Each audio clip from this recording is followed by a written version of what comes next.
your competitor just launched something, and when you looked at it, really looked at it, you felt something you didn't want to admit because it looked almost exactly like you. Same aesthetic, same promise, same positioning, and you can't even be angry because somewhere along the way, you were both reading the same playbook. Some would say it is a branding problem, but it isn't. It isn't even a marketing problem. What you are experiencing has a name, and it goes far deeper than your logo or your copy. It is called the Sameness Trap. And it did not happen because you copied them, but it happened because both of you copied the same invisible architecture. So basically, the averaged out behavioral blueprint of your entire industry. By the end of this video, you are going to understand exactly how you got here, why the standard fixes will make it worse, and what a completely different kind of analysis reveals. One your competitors cannot follow because it is built entirely on DNA they do not have. I'm Christine. I spent nearly a decade leading international projects with a multi-million euro architecture where brand differentiation is not a preference but rather a survival mechanism. I now run True North Strategy, where I do one thing. I decode the competitive DNA of established founders and show them the strategic pattern they cannot see from inside their own business. What I'm about to walk you through is not theory. It is the same forensic method I use in every audit. Let me show you exactly how this happens. When you found this business, you had something no one else had. A specific origin story, a unique cultural perspective, a way of seeing your market that was entirely yours. In my framework, I call this your competitive genome. It is the three-strand combination of your personal experience, your specific capability set, and a defining event or belief that shaped how you see the problem you solve. It is the DNA of your brand. And then you needed to scale. You did the responsible thing. You hired a marketing agency. You brought in a growth consultant. You asked the internet, and every single one of them pointed you in the same direction. Look at what the leaders in your industry are doing and do more of that. Optimize your funnel like them. Run the same promotional cycles. Adopt the same operational rhythms. And it did generate revenue. I'm not arguing with the numbers, but here's what no one told you. Industry best practices are just the averaged out behaviors of the market. When you adopt them, you do not just adopt their tactics, you adopt their entire structural architecture. And if that architecture does not match your founding DNA, and it almost never does, you will always feel like you are wearing someone else's suit. The exhaustion you feel running the business, the team that cannot make a decision without you, the marketing that technically works but feels hollow. And these are not execution failures, they are symptoms of a DNA mismatch. You built your company on a unique genetic code, and then you outsource the strategy to people who had never read it. Now, most founders hear this and immediately think, okay, I need better branding, maybe a rebrand, better copy. I need you to hear me clearly. That is the wrong answer.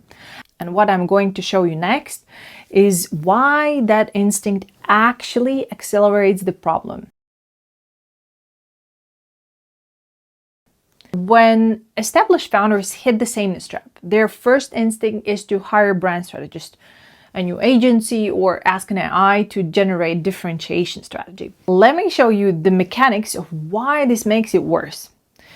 If you own a premium consulting firm, a standard strategist will research your industry. They will analyze the top 5 firms in your space, synthesize what they are doing, and hand you a framework.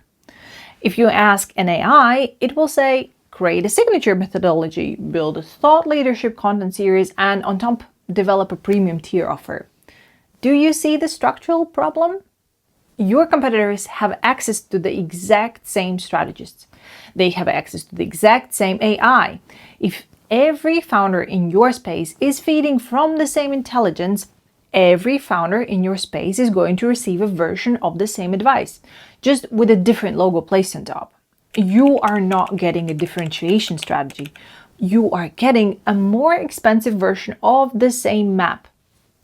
This is how brand equity quietly dies, and it is never one catastrophic failure, but it happens in 1,000 small decisions to follow the industry consensus, and each one of those small decisions erodes a little more of the thing that made you distinct in the first place. You cannot discover what makes you replaceable by studying the people you are trying to beat. The answer is never in your industry. It is never in your competitors. The answer is always in your genome.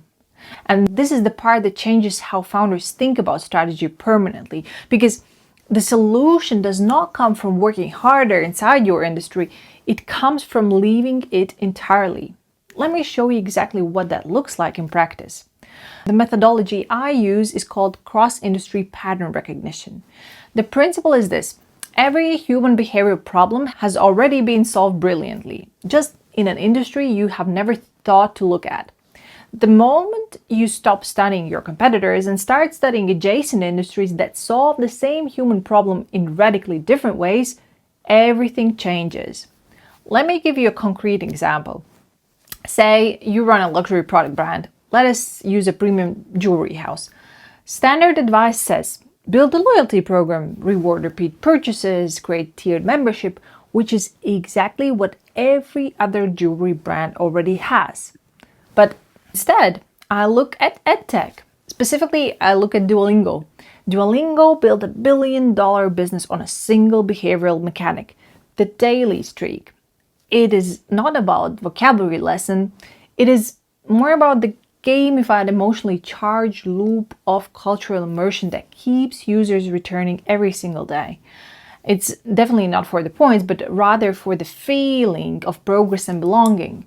Now, we extract that architectural framework and transplant it. We don't take a loyalty program, but we take the daily cultural storytelling loop. Your clients engage with the deep heritage, the craft, the provenance of your pieces every day. And maintaining their engagement streak unlocks early access to limited drops. You see? So the mechanic is Duolingo's, but the soul of it, which is the specific cultural authority, the origin story, the founding DNA, belongs entirely to you.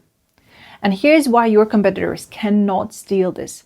The Duolingo model only generates brand equity for your business if it is powered by your specific cultural authority and your specific origin story. If a competitor attempts to copy the framework without your genome, it will feel hollow. It will feel like tactic because for them, it is. For you, it is a structural expression of who you actually are. And this is how you build a moat that is not based on price or speed or size, but on the one thing that is structurally impossible to replicate: your competitive DNA, expressed through an architecture your industry has never seen before. And here's what I want you to sit with before I get to the close. The cross-industry pattern I just showed you with Duolingo, that is one of dozens I find in every audit. Each one reveals a different facet of what your business could become. In the next video in this series, I'm going to show you the second reason your brand is losing traction, and it has nothing to do with your marketing. It has to do with something inside your own operations that is quietly working against you. But first, here's one thing you need to do right now. You are sitting on invisible gold. Assets, intellectual property, and cultural origin story that your competitors would pay for, if they could even see it. But you have been so close to it for so long that it has become invisible to you too. The True North Compass Audit is a forensic strategic decoding of your business architecture. I analyze your operation, extract your competitive genome, and cross-reference it against 3 to 4 adjacent industries to build you a strategic pathway that is structurally uncopyable. No discovery calls, no 30-minute Zoom calls where we both perform clarity we have not earned yet. You submit your architecture through a detailed intake. If your bottleneck aligns with my methodology, you secure a spot. And within 7 to 10 days, I deliver 35 to 40 page print-ready strategic document and 14 days of direct Q&A support. Capacity is only 4 founders per month. The link is in the description. Submit your architecture for review and let's find what you can no longer see from the inside.